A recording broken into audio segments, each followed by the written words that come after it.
How did I go from, he's the controlling villain, to getting served papers in a bright office lobby with everyone watching? Why did my husband stay calm, say almost nothing, and still make my life flip in one legal moment? My name is Bathsheba Crowell, but people call me Bess because the full name sounds like trouble. I was 34 then, and I worked at the front desk in a dental clinic. I answered phones, I fixed billing codes, and I smiled even when my head felt full of noise. At home, I did not smile the same way. Calvin was my husband. He was 36, and he worked as an electrician on big sites. He took overtime, like it was a second skin. He said he was doing it for us. He said he was doing it so we could breathe again. I had debts. I did not like that word. I called them old problems. I called them things that happened. Some were my credit cards. Some were loans I took when I was younger and angry. Calvin knew about most of them, but not all of them. I told myself that was normal. I told myself that a marriage did not need full truth if the truth made one person look bad. That morning, the kitchen felt too bright. Calvin stood by the counter with his work bag open. He checked his phone, then he looked at me in a way I hated. It was not loud. It was careful. He asked what the new charge was on the card. He said the amount was not small. He said we had agreed to stop extras for a while. I said it was a billing error and the clinic might have charged me twice. I said I would call later. I said he was always watching me like a manager. I said it made me feel like a child. He said he was not trying to control me. He said he wanted us to have a plan.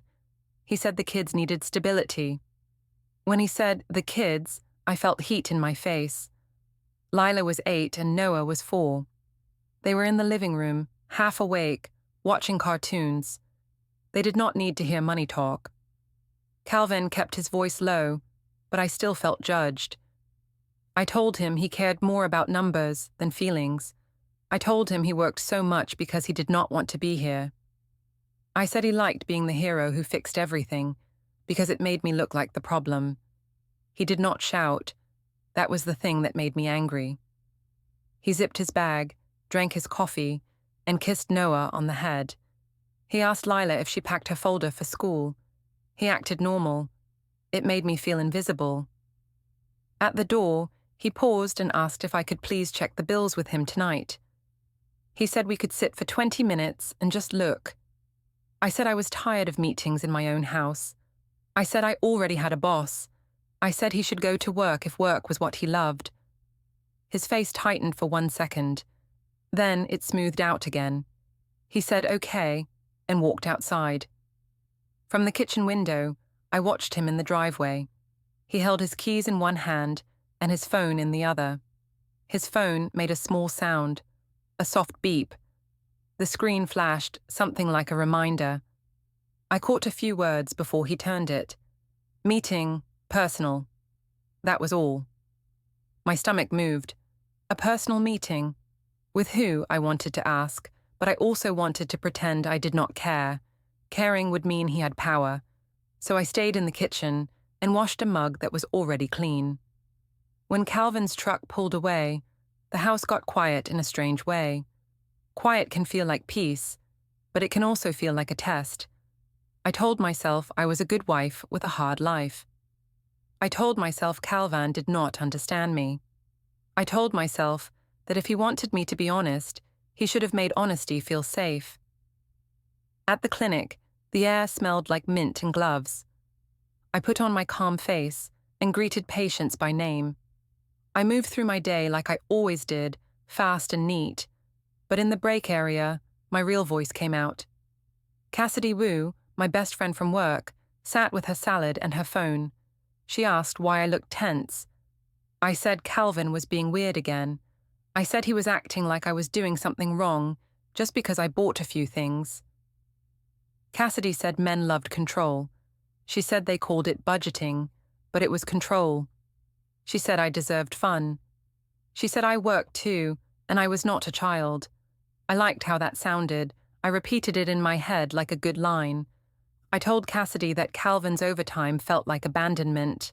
I said he left me alone with stress and then came home to judge me. Cassidy said he did not deserve my patience. I did not say I had hidden bills. I did not say I sometimes paid one debt with another. I did not say I feared the mailbox. I only said Calvin was cold. If I said it enough, it felt true. After work, I told Calvin I was stopping for groceries. That was true in a way. I stopped at a coffee shop first. The coffee shop was small and warm. It had a chalkboard menu and soft music.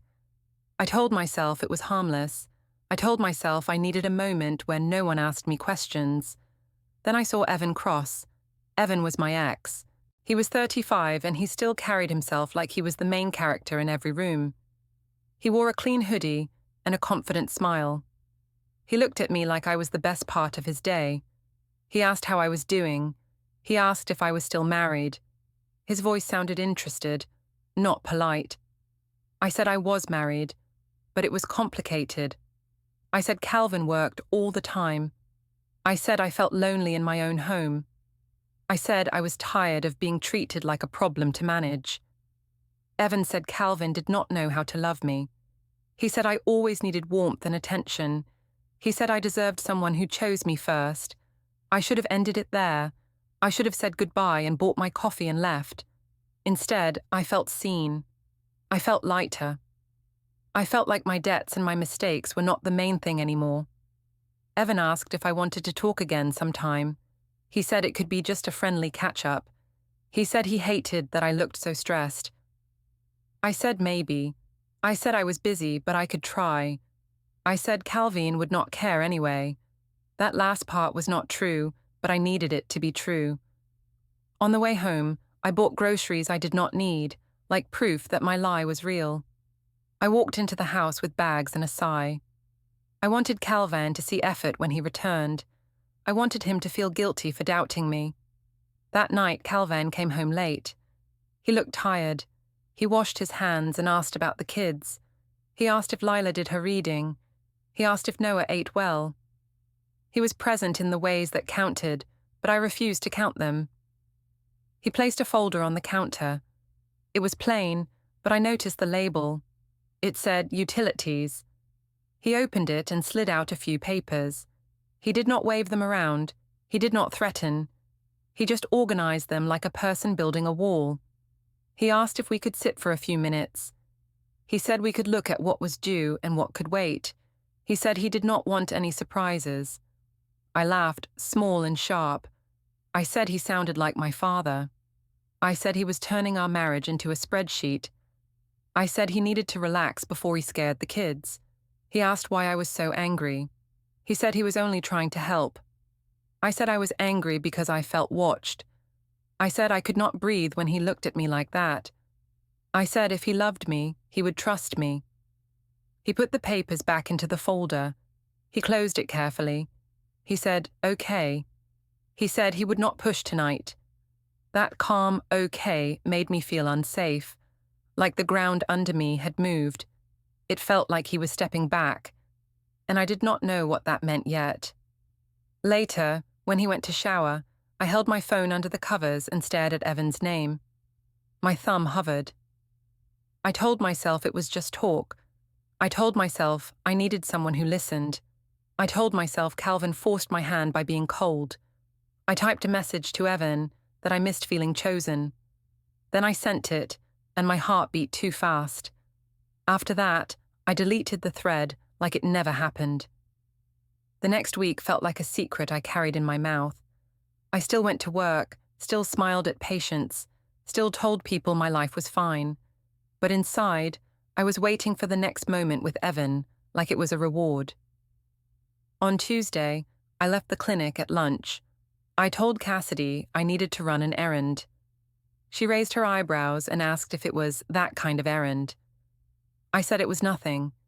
She said I should stop acting like a nun if my husband was acting like a robot. I laughed like she was joking, but I also liked that she was already on my side. I drove to the gym where Evan trained clients. The lobby smelled like rubber mats and energy drinks. Evan came out with a towel around his neck and that easy grin on his face. He asked why I looked tense. I said Calvin was still watching every dollar. I said it was like living with a banker who never smiled. Evan said Calvin did not deserve me if he made me feel small. He said he missed how I used to laugh. He said he wanted to help me feel like myself. I told myself that was care. I told myself Evan was kind and Calvin was not. It was a clean story. I needed it to be clean. Evan asked if we could talk somewhere quieter. He said the gym was loud. I said I could not go far because I had to get back to work. Evan looked at me and said he did not want trouble. He wanted time. I said time was hard for me because Calvin always tracked it in his head. Evan asked if Calvin checked my location. I said he did not, but he acted like he did. Evan said I should not live like that. He said I should choose what made me happy. I nodded like I was brave. That afternoon, I did something I had not fully planned. I told Calvin I had an extended lunch training at the clinic because we were updating the billing system. That sounded boring enough to be true. Calvin did not like boring lies because boring lies were hard to argue with. Evan texted me and asked if I was sure. I told him I was sure. I told him Calvin would be at the site until late. I told him I deserved one good day. I drove home first. The house was quiet, and the sunlight hit our bedroom door in a way that made it feel like a stage. I walked through the rooms and fixed small things, like I was preparing for a guest. I straightened pillows. I wiped the counter. I told myself I was not doing anything wrong. I told myself I was taking back power. When Evan arrived, the doorbell camera chimed and my phone showed the alert. I felt a rush and also a sting of fear. I opened the door fast, like speed could erase guilt. Evan stepped inside and looked around. He said the place looked nice. He asked if Calvin ever relaxed here. I said Calvin only relaxed at work because work made him feel important. That was not fair, but it sounded strong. Evan asked if I was happy. I said happiness was complicated.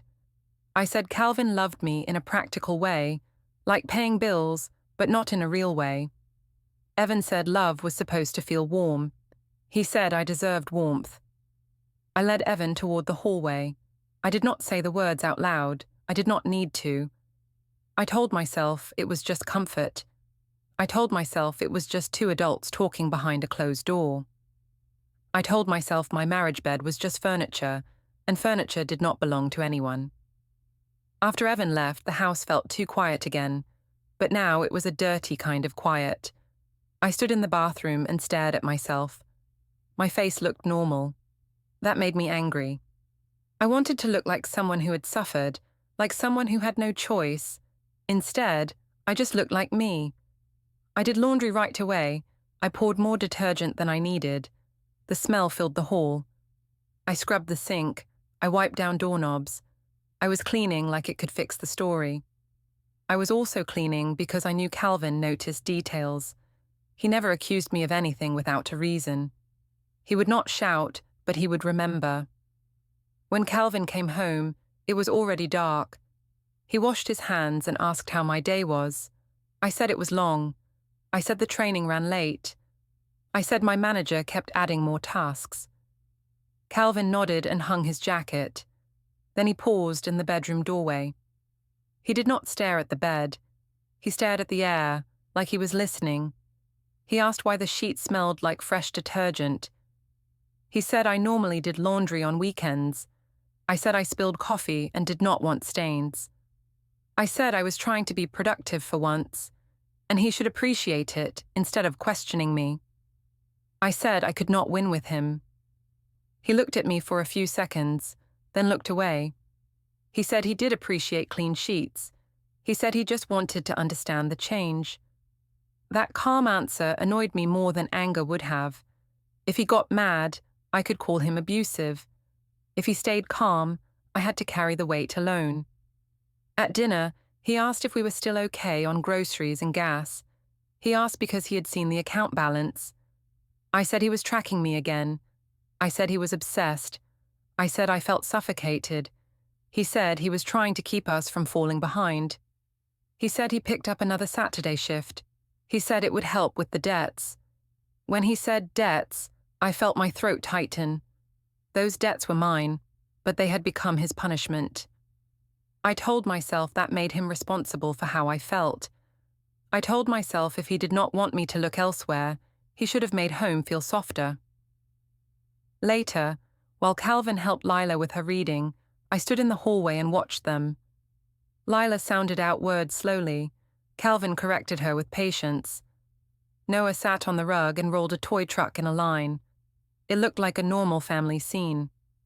I hated how normal it looked, because it made my excuses feel thin. After the kids went to bed, Calvin went into the small office near the kitchen. I heard his chair shift. I heard the soft beep of his phone, like a recording app starting or stopping. I told myself I imagined it. I told myself he could not be planning anything. I walked past the office and glanced in. His laptop was open to a spreadsheet, but I could not see the title. He clicked the screen dark when he noticed me. He asked if I needed something. I said no. I said I was just getting water. He nodded and turned back to the desk. On the corner of the table, I saw a stack of plain envelopes. They were not addressed, just stacked neatly like he was waiting for the right moment. I went back to the bedroom and lay down. Calvin came in later and set his phone on the nightstand with the screen down. He did not touch me. He did not ask for closeness. He just faced the other direction and went to sleep. In the dark, my phone lit up with a new message from Evan. He asked if I was okay. He said he could not stop thinking about me. My fingers hovered over the screen, and I told myself it was harmless to reply because the real harm had already happened. I typed back that I was fine, that I just needed someone who understood. Then I turned the brightness low, like darkness could hide what I had become. Saturday came with bright weather and a loud plan. Cassidy said we all needed a night out. She said I looked worn down and I deserved a reset. I said Calvin never wanted to go anywhere. I said he only cared about work and bills. Cassidy said we should drag him out anyway, so he could remember I was a person and not a line on a budget. I told myself it was a good idea. I told myself a public place would prove we were fine. I also told myself I wanted people to see me. At home, I felt like a problem being managed. In a crowd, I could be a story. Calvin came in from the shower while I was doing my hair.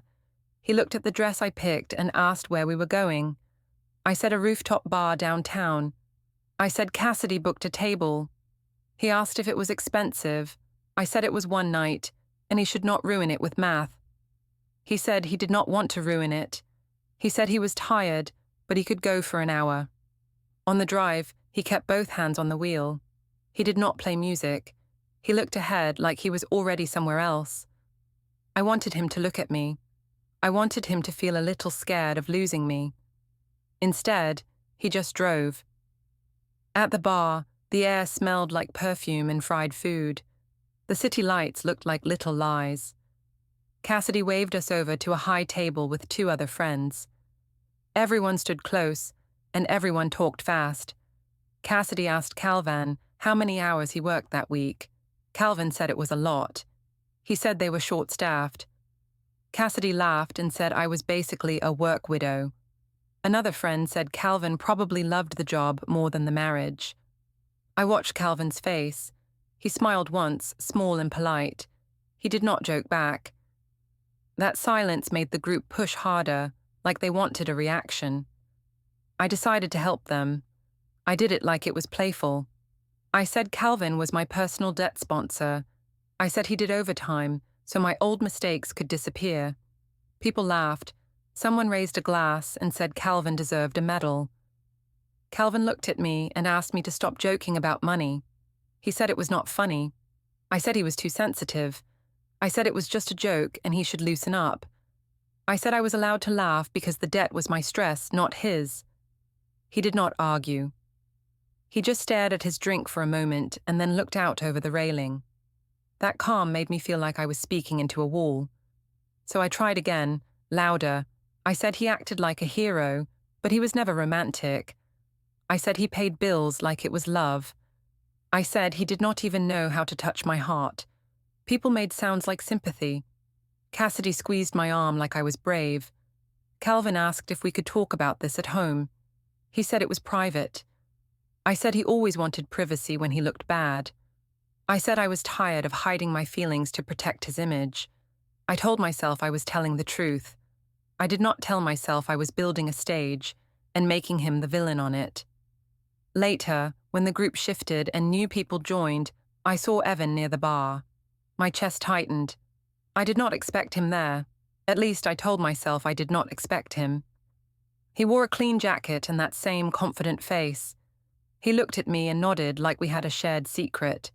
Cassidy noticed my glance and asked who that was. I said it was an old friend from before I was married. Cassidy said he looked fun. I said he was nothing. Then I waved Evan over anyway. Evan walked up like he belonged. He greeted Cassidy and the others like he was part of the group. He looked at Calvin and held out his hand. Calvin shook it. Calvin asked how Evan knew me. I said we went to school together. I said it was not a big deal. Evan said it was good to see me, and he said it like I was the point of the night. Calvin asked why Evan was here. I said I did not invite him. I said he must have just come with friends.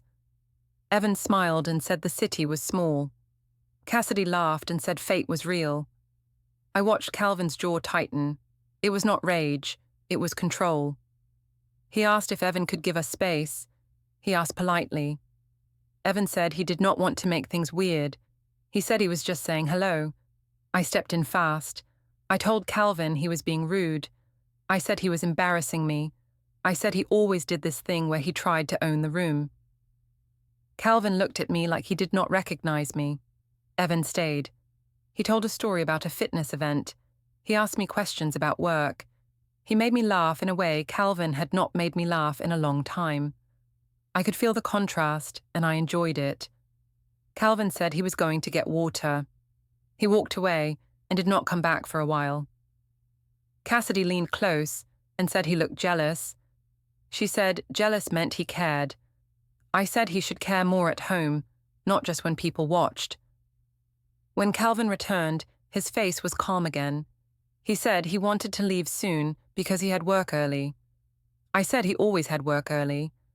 I said he used work like an excuse. He said it was not an excuse. He said he was tired. At one point, Cassidy lifted her phone and said we needed a toast video. She said it would be funny. She aimed the camera at the table. People leaned in and smiled. I could have stayed quiet. I could have kept it simple. Instead, I wanted the crowd. I raised my glass and said Calvin worked so much because he liked being away from us.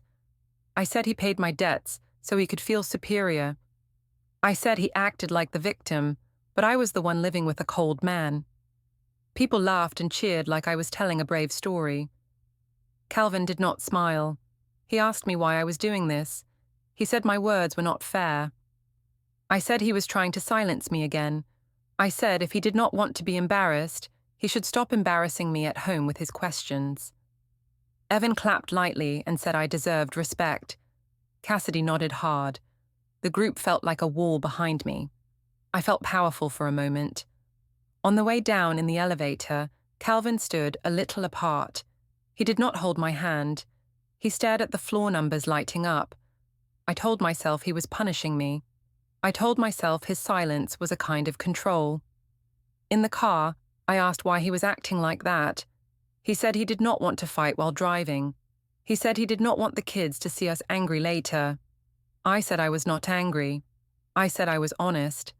I said he could not handle honesty. He said he could handle honesty, but he could not handle being mocked. He said it was different. I said he was dramatic. I said he was trying to make me feel guilty so I would shut up. He did not answer after that.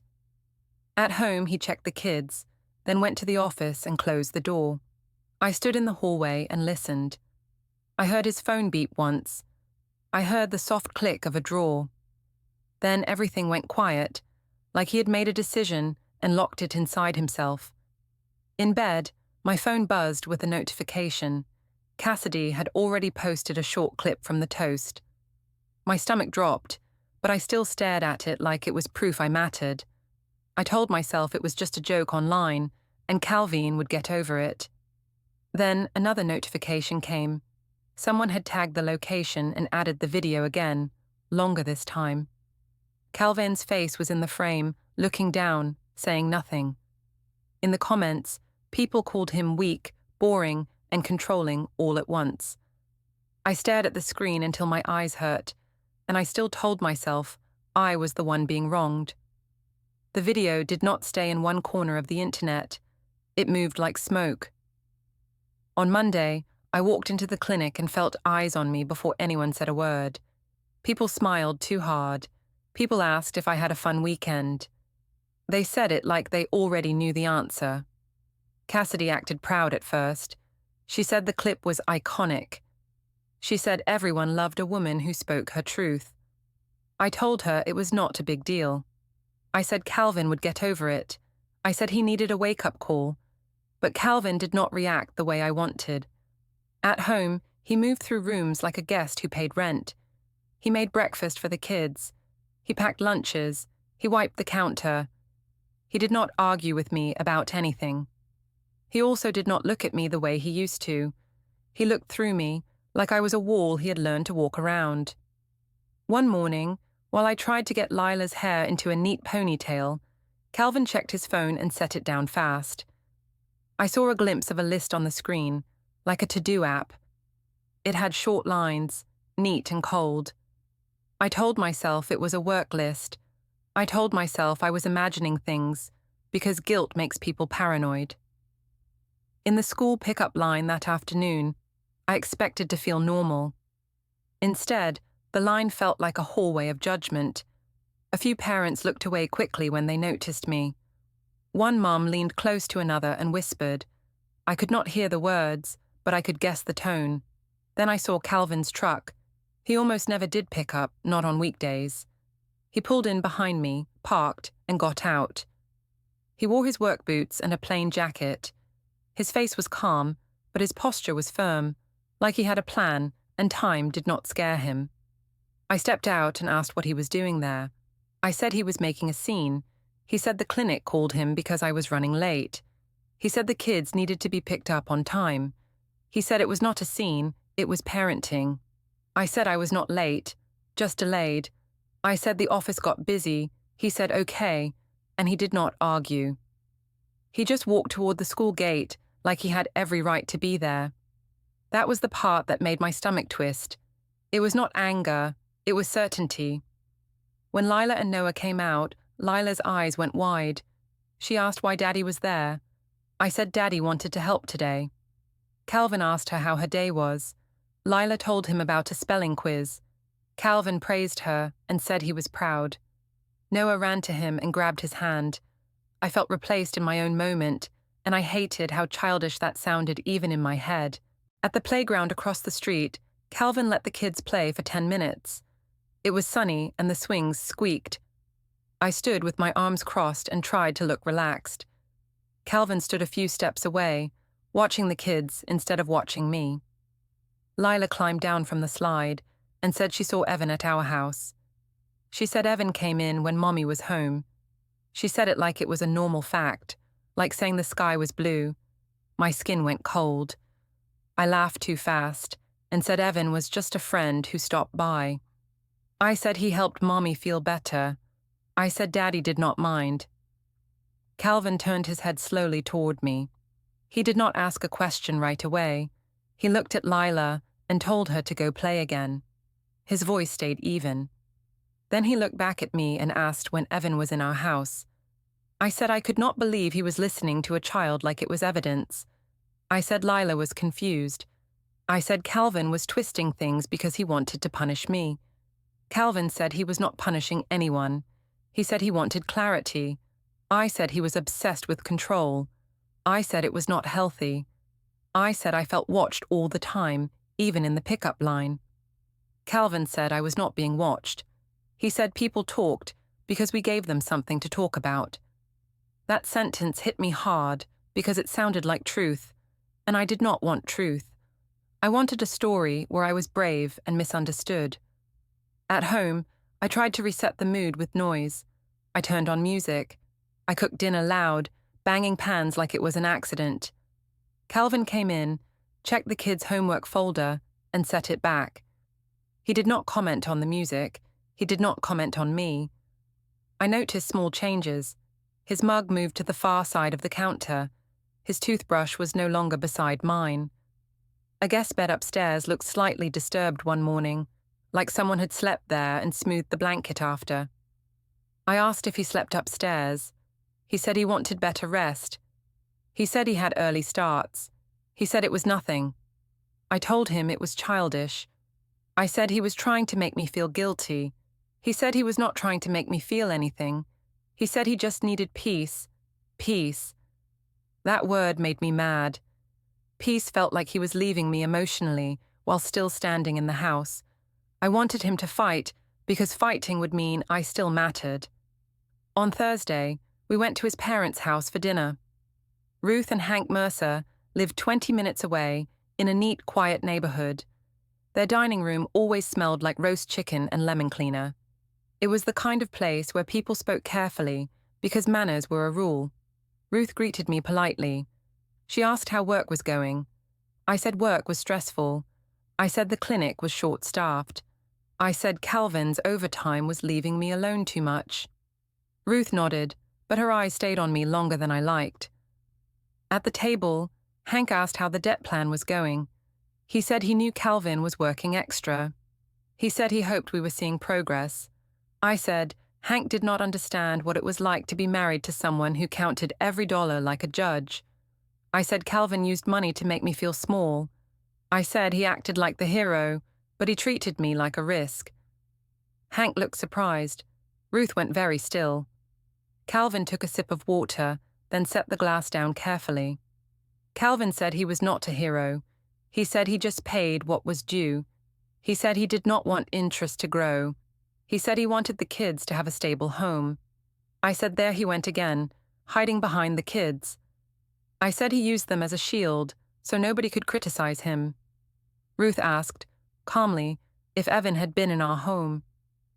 I felt my face heat up. I said Ruth was accusing me of something ugly. I said Ruth always hated me. I said Ruth wanted Calvin to marry a quiet woman who never made mistakes. Ruth said she did not hate me. She said she wanted the truth because the truth protected children.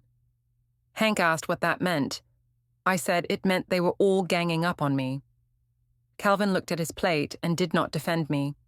That felt like betrayal. I told myself he was turning his parents against me. I told myself he was making a case like a lawyer, even though he never said the word. After dinner, while Ruth packed leftovers, I saw Calvin in the hallway near the coat closet. He opened the closet door and moved a small box from one shelf to another. The box had a simple label on it, like household. He closed the door softly. On the drive home, I asked why his mother was interrogating me. He said she was not interrogating me. He said she was asking because she was concerned. I said concerned was just a polite word for blaming me. Calvin said he was tired and did not want to argue. At home, Lila brushed her teeth and asked why Grandma looked sad. I told her Grandma worried too much. Lila asked why Daddy did not laugh anymore. I said Daddy was stressed because of work. Calvin stood in the hallway and listened without correcting me. His silence felt like a decision. Later that night, I walked past the office and heard a quiet click, like a drawer locking. The printer made a short noise and spit out a blank page. Calvin picked it up, stared at it, and put it in the trash. The room smelled faintly like toner. I stood there and asked what he was doing. He said he was organizing. He said he needed to keep track of things. I said he was acting like I was dangerous. He said he was not calling me dangerous. He said he was just being careful. I went to bed angry and afraid at the same time. I texted Evan and told him the family was turning on me. Evan replied that I deserved better and Calvin was playing mind games. I stared at Evan's words and let them soothe me. Still, when Calvin came into the bedroom later, he did not lie beside me. He paused at the door, looked at the bed, then looked away. He asked if the kids were asleep. I said yes. He said, "Okay." and he walked upstairs toward the guest room with a steady pace, like he already knew where he belonged now. Friday started with a tight feeling in my chest, like my body knew something before my mind did. At the clinic, I walked in with my usual smile. I greeted patients. I answered calls. I fixed a billing code mistake for a crown. I did everything right on the surface. Still, I kept seeing the rooftop video in my head. Not my words. Not Cassidy's laugh. Calvin's face in the frame, looking down, quiet like he was saving his breath. Near noon, my manager, Paula, asked if I had a quick minute. She did not say it loud. She did not pull me in front of people. She just stood by the hallway near HR with her hands folded. She said a video with my name was circulating. She said it involved my husband and money talk. She said patients had asked about it. She said she was not judging my marriage, but it could affect the clinic's image. I told her it was taken out of context. I said my husband was difficult at home, and I was under stress. I said I did not mean harm. I said I was the one holding the family together. Paula asked if things were safe at home. She asked it in that careful HR way. I heard what she was really asking. I felt insulted and also trapped. I said Calvin never hit me and never threatened me. I said he just controlled the money and acted cold. I said it was emotional pressure. I said I was trying my best. Paula said she hoped I would keep personal issues off social media. She said she wanted me to be careful. She said we would revisit this if it grew bigger. When I left the hallway, my hands shook. Not because I felt guilty. I told myself it was unfair. I told myself Calvin's silence made me look worse. And that was his plan. In the parking lot, I called Cassidy. She picked up fast, but her voice sounded different. She asked if I was okay, but she did not sound excited anymore. I asked if she could take down the clip. I said it was causing trouble at work. Cassidy said she did not post the longest video. She said someone else did. She said she could not control what people shared. She said I should stop blaming her. I said I was not blaming her. I said I just needed support. Cassidy said she supported me, but she could not be dragged into marriage drama. She said her boyfriend was already annoyed. She said she did not want anyone calling her job. I heard myself get sharp. I told her she loved the story when it made Calvin look bad, but now she wanted clean hands. Cassidy went quiet. Then she said she had to go and hung up. That made me furious. I told myself my friends were weak. I told myself Calvin had somehow scared them. It was easier than admitting they just did not want to stand beside me when the joke stopped being funny. I drove home earlier than I should have. The house was quiet. The kids were still at school. Calvin was at work. I walked through the kitchen and saw 2 mugs on opposite sides of the counter. His mug was far from mine, like a line he would not cross. I went to the small office. The chair was pushed in neatly. The desk looked too clean, like a hotel room. I opened the laptop, half expecting it to be locked. It was asleep, not locked. That annoyed me more than if it was locked. The browser had tabs open. I saw Notary near me. I saw delivery tracking. I saw storage options. My stomach flipped. I clicked one tab, and the screen asked for a password again, like it woke up and shut me out. I told myself it was nothing. Maybe he was helping his parents. Maybe it was for work paperwork. I told myself that, but my hand still felt cold. I tried the drawer on the right side of the desk. It did not open. I pulled again, harder, still locked. I stared at the keyhole like it was a personal insult. Then I heard the front door open, and I stepped back fast, like I had done nothing. Calvin walked in with Noah's preschool bag. He said the daycare had called because Noah had a cough. Noah looked tired and leaned against Calvin's leg. Calvin asked where I had been. I said I left work early because I felt sick. I said my manager was stressing me out. Calvin nodded and took Noah to the couch.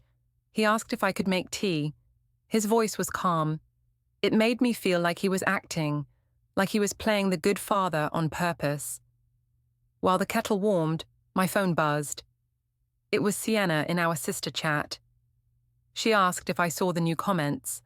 She said people were calling me names and calling Calvin a saint. She said I should delete old posts and old photos with Evan. She said I should wipe my phone just in case. I asked what she meant by just in case. Sienna said she did not know, but she had a bad feeling. She said Calvin looked too calm for a man who was hurt. She said calm men did things quietly. I told her she was being dramatic. I told her Calvin did not have the courage. Even as I wrote it, my fingers paused, like part of me knew I was lying. That evening, Dylan came by to drop off a toy Noah left at his place. Dylan watched Calvin for a minute, then looked at me when Calvin walked out of the room. Dylan asked what I was doing. He asked it softly. He said he heard about the video. He said he saw Evan's name pop up in a comment once before it got deleted. He asked if Evan had been around. I said Dylan should mind his own business. I said Calvin drove me to it by being cold and controlling. I said nobody cared about my feelings. Dylan said feelings did not erase choices. He said I was playing with fire. He said Calvin was not stupid. He said I needed to stop poking him, just to see if he would react. When Calvin returned, he did not ask what we talked about. He did not demand answers. He just set a small new key on his keyring and clipped it in place, like it had always been there. Later, when the kids were asleep, I tried to start a fight on purpose. I told Calvin he was ruining my life by acting like a stranger. I told him his silence was a punishment. I said he was making me look crazy so he could look good. Calvin asked me to lower my voice. He said the kids were sleeping. I said he always used the kids to shut me down. I said he was a coward who hid behind being calm. He looked at me for a long second. Then he asked if Evan had been in our house. His voice stayed even, but his eyes did not blink. I said he was paranoid. I said he needed help. I said he was turning into his mother, always suspicious. I said Evan was just a friend, and Calvin was insecure. Calvin took a slow breath. He said he would not argue about this in circles. He said he was done with insults and games. I told him he could not just shut down when I spoke. I said I had needs, and I was tired of being treated like a bill. Calvin stood up and pushed his chair in. He said he would handle it properly. I thought Calvin's properly line was just another way to scare me. The next morning, I dressed like I had a normal life. I put on my clinic badge even though it was my day off.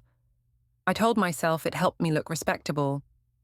I told myself if I looked calm, the world would stay calm. I went downtown to meet Sienna for coffee because she said she needed to talk. She texted an address and said it was easier there. When I walked into the office tower lobby, it smelled like polish and cold air. People in suits moved fast. A security guard watched everyone like he was counting threats. I saw Calvin near the elevators. He was not alone. A man in plain clothes stood a few steps away with a folder. Calvin did not rush toward me. He did not glare. He just waited like he was early for an appointment. I asked Calvin what he was doing there. I said he was being dramatic. He said he was there to finish something the right way. I asked what something meant. He said I would understand in a minute. The plainclothes man walked up and asked if I was Bathsheba Crowell. I said yes, because it felt rude to lie in a lobby with cameras. He asked me to confirm my address. I did. Then he handed me the folder and said I had been served. My hands went numb as I opened the first page. I saw Calvin's name and mine. I saw the words for divorce and temporary orders. I saw a parenting schedule and instructions about exchanges. I saw limits on joint accounts and notes about stopping new charges. I saw a request about the house, about who could stay there while things moved forward. I looked up at Calvin and asked if he was trying to ruin me. He said he was trying to protect the kids and protect what he earned. I said he was punishing me. He said it was not punishment, it was process. I told him he was using the system to control me. He said I had used people and noise to control him. He said he was done living inside my story. I tried to call Nora, but my screen shook in my hand. I told Calvin he could not do this in public. He said I made our marriage public first. Outside, I went to buy water, and my card declined. I tried again, and it declined again. I opened my banking app and saw the note about restrictions. My throat tightened, and I felt heat behind my eyes. At school pickup, I arrived late because I could not stop staring at the papers. Calvin was already there. He stood by his truck with a calm face and a copy of the schedule in his hand. He told me the exchange time was now, and he would follow the written plan. Leela asked why Mommy was holding a big packet. I told her it was adult paperwork. Noah asked if Daddy was mad. Calvin said he was not mad, and he was taking them home for dinner. I watched Calvin buckle them in, close the doors, and drive away, while other parents pretended not to look at me. I stood in the line with the served papers shaking in my hands, and I could not make my voice work.